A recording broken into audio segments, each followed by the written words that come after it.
Hello and welcome to this edition of Bayou Time. I'm your host, Keith Whiteside, licensed clinical social worker with Terrebonne Home Care. Very glad you are joining us. However you may be joining us, we appreciate it.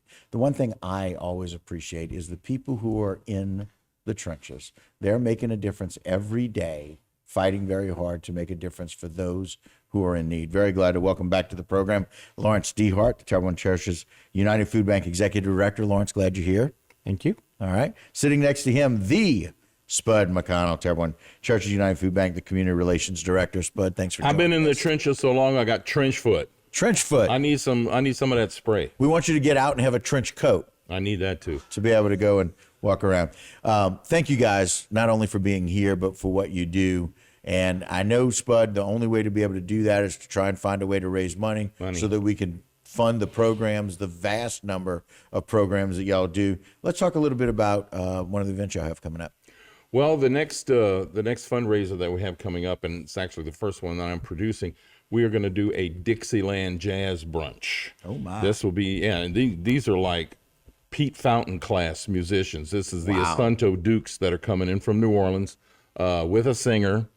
And I mean, they're just phenomenal. You can go on YouTube and just, punch in Asunto Dukes and listen to some of their music. Phenomenal players.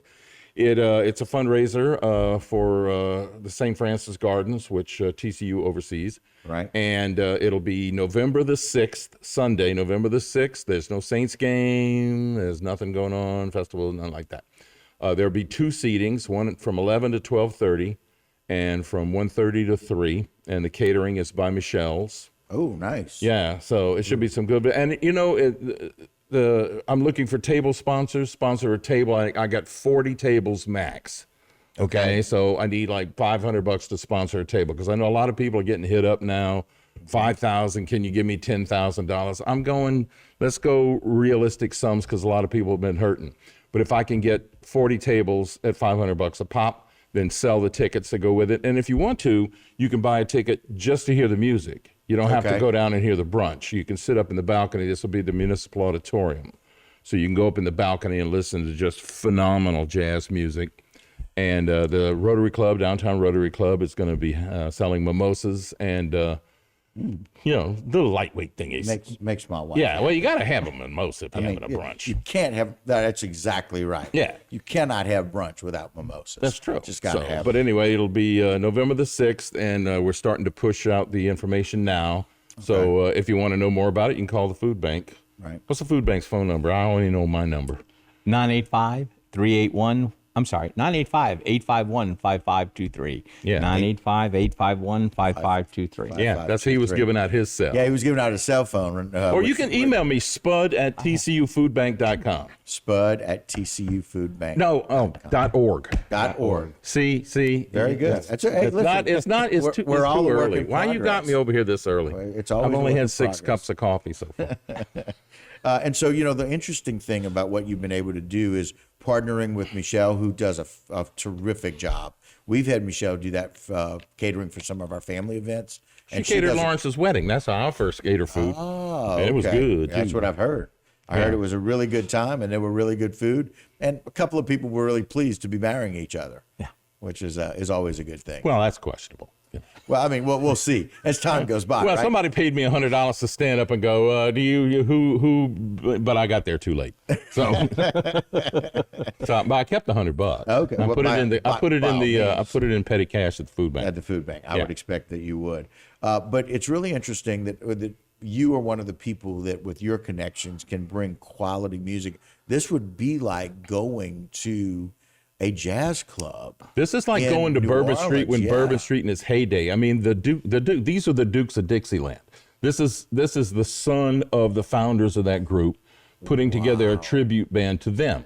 The singer is the granddaughter of them. So this would be like going to a Dixieland jazz club in the 50s on Bourbon Street, except it's going to be at the Municipal Auditorium. Right. And it's much safer here than Right. New Orleans. Much. And it's a great cause, and there'll be terrific food. So how many seats at a table for a 8. table of 500? So, I mean, you got 8 people there. I've only got like 650 seats because there's 40 tables, 48 tops. Now, again, you can just come and listen to the music, but there's going to be really good food. I mean, It's the worth catering. coming Oh, to boy. do that. It's worth And coming mimosas. just to do Yeah, that. and mimosas. And you get to buy your mimosas when you're there as well. Nutritious and character building. So that'll be the 6th. We're also working on, let me plug this now, a teddy bear tea. Okay. So we'll be doing that the week before Christmas. Still working out the details on that one, but it will be, in the municipal auditorium, decorated like Christmas. We'll have some elves. We'll have Mrs. Claus reading stories, and Santa will show up. And it'll be like high pinky sticking out fancy tea, and that'll be the last week before Christmas. I'm still working with them about how many seatings we're going to do. Right. And the last thing that I'm working on is next year. There are people who do these Kentucky Derby things. Mm-hmm. Well, we're going to try to do with Fletcher, because they do a Kentucky Derby. Right. We're going to do a Triple Crown. Oh, So we're going wow. to do a gathering for every one of the 3 races. So it'll be like a buy one, buy all 3 of them together, and so we'll partner with them, and hopefully the both of us will be able to add to the coffers, and everybody will have a good time. And so, guys, as we talk about this, Bud, we appreciate all the energy and effort and all the ways that you have to partner with people to bring about these events to be able to raise money. But Lawrence, let's talk a little bit about the value of that money, which you guys are able to stretch better than anybody I think I've ever met, stretching $1 to make sure that people are getting what they need. Let's talk about some of those programs and how you partner. With today's economy, it's really tough. We have to stretch a little harder. Just an interesting story was out on Fox News. But anyway, one of the interesting partners is, for years we were partnered with the St. Francis Vegetable Garden. While it was generally based out of Thibodaux, they had gardens in Thibodaux and in Houma. And most people think as a community garden, it was to grow and to let the people, whoever grow and worked it, to go ahead and to just come and help yourself. Right. One of the 3 elements of that was to all the food that they grow comes to us, and all the and we're also working with another food bank out of Thibodaux. In addition to that, they do an educational element, and then they do another thing with BitNet for Bayou Terrebonne Estuary program, National Estuary program. Anyway, they to do pollinator gardens and that sort of stuff. So it has 3 divisions to it. TCU has grown to the point, because of need and necessity, that we have a fairly decent administrative staff. And when you get to any nonprofit, for it to grow past the part where it can truly become effective, there's a lot of administration that goes on behind the scenes that most people don't realize. And so while the group that actually ran the St. Francis Vegetable Garden, wonderful imagination, wonderful people, put forth a lot of effort, the administration part was not their strong point. Okay. So they came to us and said, we don't want to see it die, but it's taking a lot more than what we have far. Would you like to take it over and be? So it's a different division for TCU. Okay. We're still keeping all 3 of those elements. Right. We've changed the garden setup a little bit. We still maintain the one in Thibodaux. We still maintain the one at the main library, and we have partnered with TARC and amazing buddies that always tend to step up every time we go help. Right. So we're putting a little bit more emphasis on rows and tonnage, because for every $1 that I spend out of there, you get 30 pounds or $30 in food back. And so, but we have a limited staff, we have limited money, so we're kind of starting the organization a little bit from scratch from an administrative standpoint. But we're still maintaining what was there. We're going to still continue to grow. We're still asking for people to come in and to go and volunteer to work. They can call us at the garden. Cheryl Skinner, who was associated with it for years, who is my warehouse manager, that's part of her role. We have 2 other people that literally go and work, and we're trying to get them back into shape. And the library will still remain just raised beds. Thibodaux will be raised beds and rows, and TARC will be just rows. Just rows. So, but it is to, again, it's it's helping. Again, if I spend $1 out there, I can get $30 in food. And so we're not the only one that's doing it. There are organizations around the country. Convoy of Hope, who's one of our main providers, does that also. Farmers with Family also partners with food banks where they come in and they help in this area. There were articles done in Raceland where this gentleman, he grows an entire garden and he donates it it doesn't come to us, but it's still the same concept. Also, we need to get people back into gardening, and that's Right. one of the other elements. We have a whole class of children coming up nowadays who don't know the first thing. And in this economy, it is good for people to get back to vegetable gardens in their backyard to help with the cost. And sometimes, yes, I need to do this, but Mama and Papa did that. I didn't. I don't know what to do. So give us a call. Come look on our Facebook page, and we're more than happy to help you with that. And so if you want to come and practice and learn on ours before you spend your hard-earned money and say, ooh, this is what they do, I can do this at my house, and we have expertise that is there. You can Master actually Gardeners. come in. They actually set you up where you can plant seedlings and then come back in a couple of weeks and take your seedlings home and plant them. And like, even if you just have a balcony apartment, you know, you can put them in there and start growing them. So they're ready to cover all aspects of it. Wow. And So at the- whatever options you have. Sorry. Yes, I'm sorry. No, it's okay. At the library, there's actually, you can get seeds. There's a seed library where you can go, and we have seeds that are separated. And we're not just doing vegetables. We're getting ready to expand out into plants that help. The pollinator garden has been huge. It's fun, and it does help everything grow. And we're actually getting into plants because there are plants that help prevent termites. There are plants that help get rid of mosquitoes. And some people going, oh man. So if we show you how to plant and maintain these, it's going to make your home a better place, and it'll save you money in the long run. You know, the old adage, you know, you teach a man to fish, but if you give someone a cucumber and tomato salad, you fed them once. But if you teach them how to grow their own cucumbers and tomatoes, you feed them for years. Yeah. So we're very proud of that. And like I said, what it is today isn't going to be what it is next year. We're working on some long-term programs where we're trying to get Terrebonne Parish. They have what's called remediation property, where we would have to take over the management of it, but it would allow people who don't have property to go there. They would have to sign an agreement. There would be rules, and they could grow their gardens there if they don't have the property. Grow their garden when they don't have the space or place. Really good information about how you train and teach people to be able to use some of these services and resources that you provide and how you partner. Let's talk about some of the other things that y'all are doing and the impact that has in our community, Lawrence. Most people think that the food bank is very one-dimensional, meaning it's just there to help the people who can't feed themselves. There are times, I will tell you, that we've reached the point in this parish, and we're branching out into other parishes also, Lafourche primarily, but that either we have helped you or we've helped somebody that you know, and most people don't know that we're that impetus behind it. Like, for example, Earl Hughes was in here a little earlier. We're part of the Emergency Operations Center, and we help provide the food for the first responders before the storm.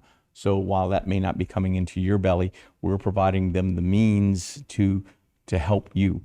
When we evacuate people, we provide them food for the bus ride. During the shelters, anybody who's got to come in the shelter for any reason, you have food there thanks to us. And blankets. And blankets and pillows in some cases. Good points, Bud. Thanks. But it's a really valid point because it's about what you do beyond just feeding those in need. It's about taking care of the community. Let me tell you what this guy did. During Ida, when the storms were blowing like crazy, the wind was going crazy, they called up and he went out in the wind to bring food and blankets to the Civic Center where people just showed up. Right. So he did all that. And then when we looked at the devastation after the storm, we made the call. It was his call, but we all agreed and made it. We went out and got a flatbed truck and one of these all-terrain donkey forklifts so that we could bring stuff down to areas that we couldn't reach before. So like we could pull the truck up, get that donkey out, go over ugly stuff, drop whatever, food, water, something. load back in the Supplies. truck and go back up. And we decided to do that. We took that expense upon us, so that's why we have to go out and find other money. But the fact of the matter is, we learned lessons from Ida, and we are implying and applying those lessons now, and to improve what may happen. absolutely to improve, because we're getting ready for the next storm. He was talking about, Lawrence was talking about these day bags that he came up with. Those things have 2,200 calories in them. That's good for one man for one day. Okay. We've got those placed all over the parish. The sheriff has like 4,000 of them because his deputies would go out and see all these people in need. So that's why they're preset with him. The EOC has some. The docks have some. We're going to send some down the bayou, and we're also sending some over to Lafourche Parish. Right. So we saw the need, the food bank did, and we are trying to prep for the next one because we don't know what the next one's going to be. And it's about fulfilling a need. So, Lawrence, let's talk about some of the other ways that y'all fulfill those needs beyond just people driving up and needing to be able to get food. We work with Head Start, and where they have the kids in the program, and we all know that if the child doesn't eat right, they don't learn well, and it's a program that we work very closely with, that we provide vouchers so the families don't have to worry. The kid doesn't have to come home and the only good meal a day is what they got at school. We work with the district attorney, B1 Bank, and they have programs where they identify problem spots in certain schools, in certain districts, and they go discreetly work with the students to provide them with not only special bags for them, so if they see that, but they also at least get vouchers, and so they're not ostracized, but we're the ones that fill that bill. There is a battered women's center that we provide food for. There is, during COVID, we worked with VOA and Volunteers of America, that when somebody was homebound and couldn't get out, you didn't want them out, we would home deliver. We home delivered to over 485 families during the height of that. We don't want to get into the home delivery business, but we did that safely without incident. We deal with seniors right now. They're mostly affected, and so we got permission from the people who provide us with one of our major grants, going, okay, the income levels are here, but if you're a senior 62 and older, we know that you have no other resources, you got higher expenses. So we have expanded the income ranges so we can help more seniors because we're having an influx. Right now, there's we're about 10% of the people coming into the food bank have never been there before. So that's difficult. Increase. Oh, we're doing more. We have a 40% increase this year. We went from 21,000 at the beginning of COVID to 27,000 last year. We'll be in the 34 to 35,000 range, where we go from 600,000 pounds of food back in the day. Now we're going to cross from 1.8 to 2.1 million pounds of food. And everything that comes in, yes, we have to buy some, and that's where some of the expense, because we don't give junk. We give nutritionally complete. And I am fanatical about that. And the food costs, and this is where the pressure is on Spud. He's helped keeping me around, to be quite honest with you. It'll kill me at that. But so now that pressure's on him. But the food costs Thanks, Lawrence. It's what y'all share the heat. But a monthly basis, we would spend $15,000 to $18,000 a month on food, and then come into a situation where now it's $30,000 to $33,000. But we do 21 different programs, and I'm telling you, there is no one that either you or someone you know that has been a direct recipient of what we do at the TCU Food Bank. And I am telling you, I'm one of those people that were able to go and get help for a couple that could not get the help, and y'all were just as gracious as could be in helping. That's the thing that I love, is that y'all are passionate about it. Thank you for all that you do. I'm glad the public's a little bit more aware. Reach out to Spud if you're interested, and go get a table, because it's a very, very worthwhile Dixieland brunch.